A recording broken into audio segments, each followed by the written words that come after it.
अल्हम्दुलिल्लाह अल्हम्दुलिल्लाहि रब्बिल आलमीन वस्सलातु वस्सलामु अला ख़ातमन नबिय्यीन।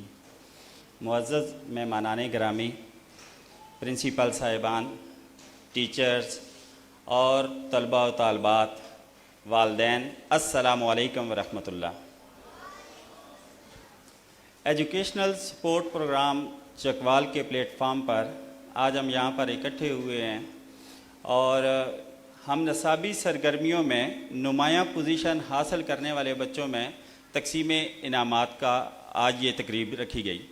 तो मैं सबसे पहले तमाम बच्चों को दिली मुबारकबाद पेश करता हूँ जिन्होंने कोशिश की और अपनी तालीमी सरगर्मियों के साथ साथ हम नसाबी सरगर्मियों पर भी तवज्जो दी। तो बेटा आप सबको मेरी तरफ से बहुत बहुत मुबारकबाद।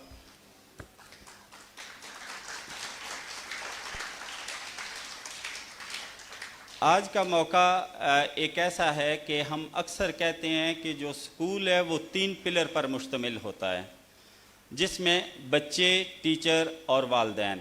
और आज की इस तकरीब में अल्हम्दुलिल्लाह हमारे तीनों पिलर मौजूद हैं, वालदैन भी हैं, टीचर भी हैं, बच्चे भी हैं। तो इस मौके से फ़ायदा उठाते हुए मैं कोई एक चाहूँगा और उसके साथ ही टीचर्स के लिए भी एक पैगाम होगा और बच्चों को भी नसीहत होगी। ज़्यादा वक्त मैं आपसे नहीं लूँगा, लेकिन सबसे पहले मैं अपनी बात का आगाज़ करता हूँ वालदैन से। आज जो वालदैन यहाँ पर मौजूद हैं, यकीनन उनके लिए एक खुशी की बात है कि आज उनके बच्चों ने बहुत नुमायाँ पोजीशन ली, प्राइज़ ले लिए, क्लैपिंग हुई, इलाके में उनका नाम रोशन होगा। ये सारी चीज़ें ज़रूर अहमियत रखती हैं, लेकिन मैं चाहूँगा, वालदैन से रिक्वेस्ट करूँगा कि आप कोशिश करें कि अपने बच्चों में चंद आदात उनको अपनाने के लिए तरगीब दें। और उन आदात में जो सबसे पहली आदत है वो वक्त की पाबंदी सिखाएं। जब तक हम खुद वक्त की पाबंदी नहीं करेंगे, हम अपने बच्चों को वक्त की पाबंदी नहीं सिखा सकते। अगर मैं इस चीज़ पर बोलना चाहूँ कि वक्त की पाबंदी कितनी अहम है, तो शायद हम कितनी देर तक बैठे रहें तो हमें पता चलेगा। मैं एक शार्ट सी बात करता हूँ कि अल्लाह ताला ने कुरान मजीद में कमोबेश 750 मरतबा नमाज कायम करने का हुक्म दिया है, तो नमाज को भी अल्लाह ताला ने वक्त का पाबंद बना दिया कि हमारी जो सबसे अहम इबादत है उसको भी वक्त का पाबंद बना दिया। अगर हम चाहते हैं कि हमारे बच्चे जो है वो कामयाब हों और ज़िंदगी में वो कोई मकाम हासिल करें, तो उसके लिए जो सबसे ज़रूरी चीज़ है वो ये है कि वो बच्चों को वक्त का पाबंद बनाएं। दूसरी बात जो मैं वालदैन से रिक्वेस्ट करूँगा कि अपने बच्चों को साफ़ सुथरा रहने की आदत डाल दें।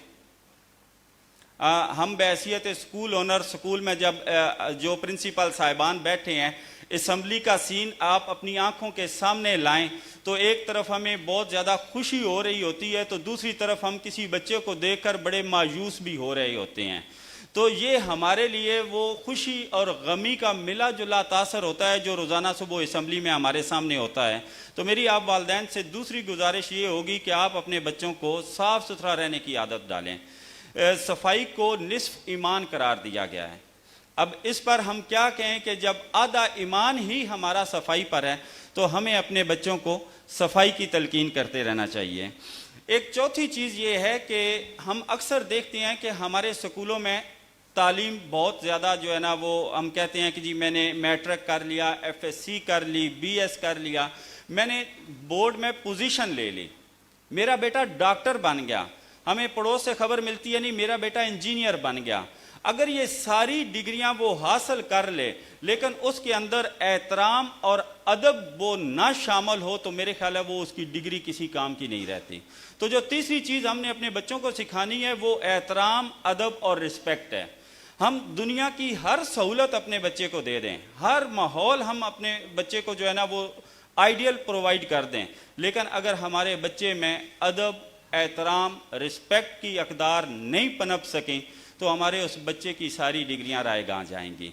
तो ये मैं वालदैन के साथ मेरी यही थोड़ी सी गुजारिश थी कि अपने बच्चों को वक्त का पाबंद बनाएं, उनको साफ़ सुथरा रखें और उनको अदब एहतराम सिखाएं। इंशाल्लाह वो ज़िंदगी के जिस मैदान में भी जाएंगे इंशाल्लाह वो कामयाब व कामरान होंगे। तो दूसरी बात, मैं आज तक मैं ये अपने सब्जेक्ट से रिलेटेड फलां किताब पढ़ चुकी हूँ। सर मैंने गूगल पर सर्च किया है तो मुझे पता चला है कि मेरे सब्जेक्ट में ये नई रिसर्च लॉन्च हो चुकी है। सर मैंने वो उसकी स्टडी कर ली है।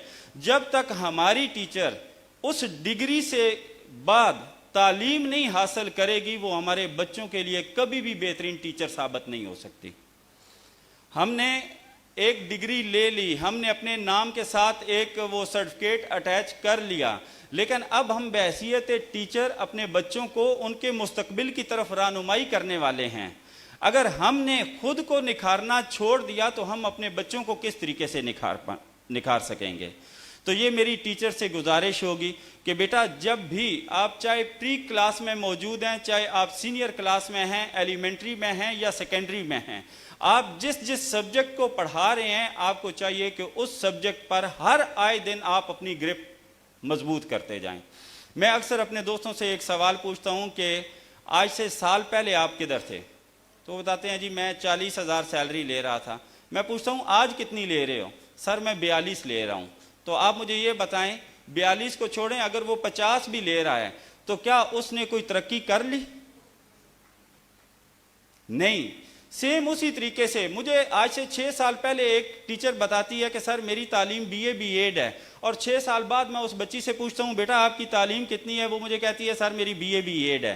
तो आप मुझे ये बताएं कि क्या एक ऐसी टीचर हमारे इन बच्चों को, ये जो आज जदीद दौर जिसका हमें सामना है, जिन चैलेंजेस का, कि आज आप देखें आर्टिफिशियल इंटेलिजेंस की बात हो रही है, कोई कहता है जी चंद्रयान जो है ना वो वेस्ट कॉर्नर में लैंड कर चुका है, कोई हमें चांद की बातें बता रहा है, कोई कुछ बता रहा है, और आज हमारी टीचर जो आज से 8-10 साल पहले जिस डिग्री पर मौजूद थी, आज भी हमें वही टीचर जो है हमारे बच्चों को तैयार कर रही है। तो इसके लिए मेरी आप तमाम टीचर से गुजारिश होगी कि बेटा आप अपनी तालीमी इस्तेदाद को बढ़ाते रहें, अपने मुताले का शौक़ अपनाएं, ताकि आपने ही हमारी इस नस्ल को आगे लेकर चलना है। आप हमारे बच्चों के लिए रोल मॉडल हैं।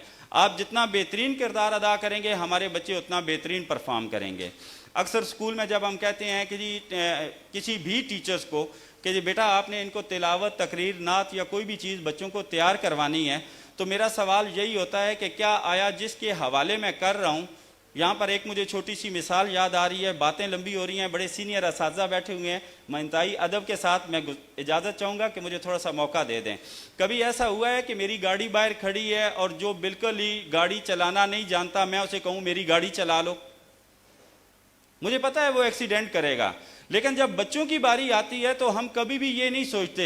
हमारे पास 20, 25, 30 बच्चों की क्लास होती है और हमारे पास एक टीचर पहुंचती है, हमने उस टीचर का टेस्ट नहीं लिया, इंटरव्यू नहीं लिया, उसकी हमने जो स्किल्स हैं उनको नहीं परखा, हम कहते हैं बेटा ये क्लास ले लो, इसको पढ़ाओ, और फिर 6-6 माह तक हम भी नहीं पूछते।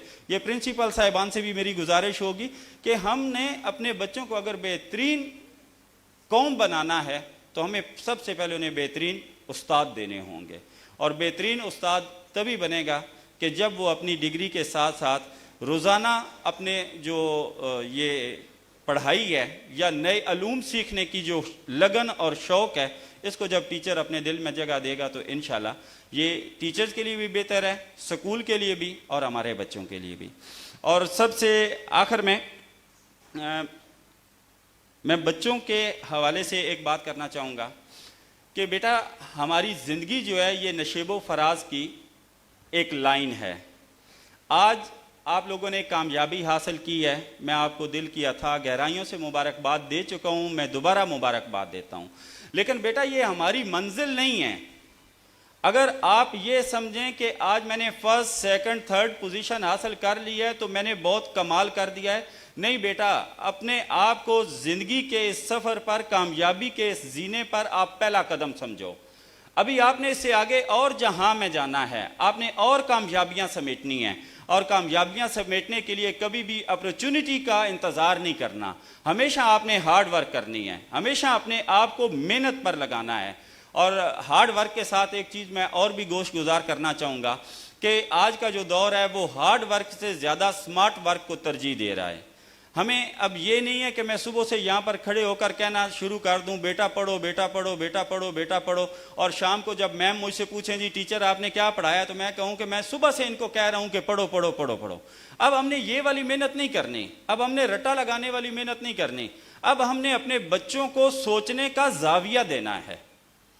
इससे पहले हम बोर्ड पर लिख देते थे कि जी a+a जो इज इक्वल टू फलां फलां, तो हम बच्चों को कहते थे रट्टा लगाएं। अब हमने बच्चों को ये रट्टा नहीं लगवाना, अब हमने बच्चों को बताना है कि a को a के साथ प्लस हम क्यों कर रहे हैं, हम बच्चों को मैथ क्यों पढ़ा रहे हैं। हम बच्चों को बताएंगे कि बेटा 2 को जब 2 के साथ जमा किया जाता है तो इनकी ताकत 4 हो जाती है। हम बच्चों को बताएंगे कि जमा करने से, इत्तेहाद करने से, इत्तफाक करने से हमारी ताकत बन जाती है। जब हम साइंस पढ़ाना शुरू करेंगे तो हम अपने बच्चों को बताएंगे कि बेटा साइंस हम क्यों पढ़ रहे हैं। हम रटे रटाए क्वेश्चन आंसर एक्सरसाइज के वाले बच्चों को लिखवा देते हैं, हमने उनसे अपने आप को पीछे हटाना है। हमने बच्चों को बताना है कि बेटा साइंस मालूमात को इकट्ठा करना, उनको तजर्बे की कसौटी पर परखना और उनसे नताइज अखज़ करने का नाम है। जब तक हमारे बच्चों को साइंस का नहीं पता होगा वो जिंदगी में कहीं भी आगे जाकर अमल नहीं कर पाएंगे। नहीं तो हमारे बच्चों से कंप्यूटर का पूछा जाएगा कि जी कंप्यूटर के बारे में बताएं, तो एक रट्टी रटाई डेफिनेशन जो शायद मेरे बचपन में थी, बदकिस्मती से आज भी हमारे सिलेबस में वही हिस्सा है। हमें आज भी इनपुट डिवाइसेस आउटपुट डिवाइसेस के जो है ना वो सवालात अजबर करवाए जा रहे हैं। खुदारा ये हमने थोड़ी सी कोशिश करनी है कि आज सिंगल नेशनल करिकुलम पर भी बड़ी मेहनत हो रही है, और हमने भी कोशिश करनी है अपने स्कूल के लेवल पर कि जो भी हमारे एजुकेशनल सपोर्ट प्रोग्राम के तमाम भी स्कूल मेंबर प्रिंसिपल यहाँ पर मौजूद हैं, मैं उनसे गुजारिश करूँगा कि हमने अपने स्कूल्स में इन चीज़ों का बदलाव लाना है। जब तक हम वो टिपिकल एक तरीकाकार था कि एक बैग है, बैग में से किताबें निकाल कर बोर्ड पर लिख दें, बोर्ड से बच्चे कॉपी कर लें और वही जब याद करके लाएं तो हम पेपर में वो सवाल दे दें। हमने इस दौर को बदली करना है। मैंने शायद ज़्यादा बोल गया हूँ, अपने कद से बड़ी बातें कर रहा हूँ, लेकिन मैंने पहले अपने असातिज़ा से इजाज़त ले ली। आप सब की समाअतों का बहुत शुक्रिया। यहाँ पर एक और चीज़ मैं आपसे शेयर करना चाहूँगा। बेटी ने मेरा तारफ़ शायद को बहुत ज़्यादा बढ़ा चढ़ा कर बयान कर दिया। मैं इस काबिल नहीं हूँ जितना उन्होंने मेरे लिए बोल दिया। मैं खुद को आज भी एक स्टूडेंट समझता हूँ। आज से 4-5 साल पहले मैं भी चकवाल के किसी कोने खुदरे में बैठा हुआ था, तो अचानक एक हस्ती से मेरी मुलाकात होती है। वो हस्ती मेरे पास आते हैं, शख्सियत है, अजीम शख्सियत, और उन्होंने मुझे कहा कि शेख साहब मैं आपको इस दलदल से, या ये जो आप बैठकर यहाँ गप्पे लगा रहे हैं, पकौड़े खा रहे हैं, आप यहाँ से निकलें। मैंने कहा जी निकल कर हमने किधर जाना है? उन्होंने कहा जी कि हम लोगों की मदद करेंगे। तो मैं हंस पड़ा। आज के माशरे में अगर कोई ये कहे कि चलो मेरे साथ आओ, लोगों की मदद करते हैं, तो ये हमें मज़ा महसूस होता है। तो उन्होंने जब मुझे कहा कि आओ लोगों की मदद करते हैं, तो मेरे लिए ये अजीब था, मैं हंस पड़ा। तो मैंने कहा जी कैसे मदद करनी है? उन्होंने कहा जी कि हमारे स्कूलों को एक प्रॉब्लम दरपेश है। हमारे जो पहले लाइसेंस थे स्कूल के रजिस्ट्रेशन के, वो सारे मनसूख किए जा चुके हैं। तो हमने स्कूल्स ओनर को उनके डोर स्टेप पर एक चीज़ प्रोवाइड करनी है कि उनका बिल्डिंग फिटनेस हाइजेनिक सर्टिफिकेट और उनके ई लाइसेंस में उनकी मदद करनी है। अल्लाह को हाज़र नाज़र जान के मैं कह रहा हूँ कि मैं उस दोस्त के साथ, उस शख्सियत के साथ जब चला, तो चकवाल के 250 स्कूलों का ई लाइसेंस सर्टिफिकेट हमने मिलकर दिया। तो ये हमारे लिए एक एजाज़ की बात थी। मैं उस शख्सियत के साथ जब आगे चला तो मुझे पता चला कि वो सिर्फ लोगों की मदद करने वाले नहीं हैं, बल्कि लोगों में शऊर देने वाले भी हैं। चकवाल में आज से 2 साल पहले all Pakistan private school and colleges association की बुनियाद रखी जाती है। तो मैं जब वहाँ पर जाकर देखता हूँ तो उसके बानी मेंबर जो हैं वो वही शख्सियत मुझे सामने मिलती है।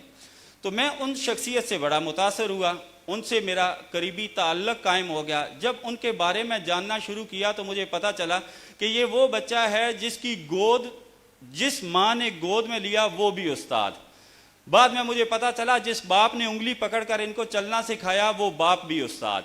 तो मैंने कहा इनका तो कमाल हो गया कि जिनको गोद से भी दर्स मिल गया और बाप की तरफ से भी मिल गया। जब आगे उनके साथ वक्त गुजारा, बहुत सारी चीज़ें उनके बारे में खुलती चली गईं। मुझे पता चला कि Punjab teacher union Rawalpindi division के वो चेयरमैन हैं। फिर मुझे पता चलता है जी कि ESP के एजुकेशनल सपोर्ट प्रोग्राम के वो चेयरमैन हैं। फिर मुझे बताते हैं कि हमने खुर्शीद किताब घर और एजुकेशनल सर्विसेज लॉन्च करनी है।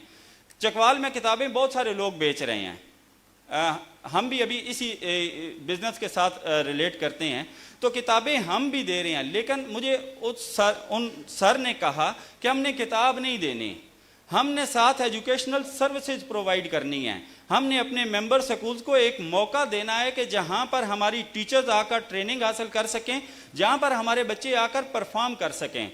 उस शख्सियत के बारे में और बहुत कुछ बोल सकता हूं, लेकिन सिर्फ इतना ही कहूँगा कि national professional standard of teaching in Pakistan पर अल्हम्दुलिल्लाह सर अपना थीसिस मुकम्मल कर चुके हैं, जो किताबी शक्ल में आ चुका है। PhD स्कॉलर्स हैं और मेरे लिए फ़ख्र की बात है कि वो मेरे उस्ताद हैं।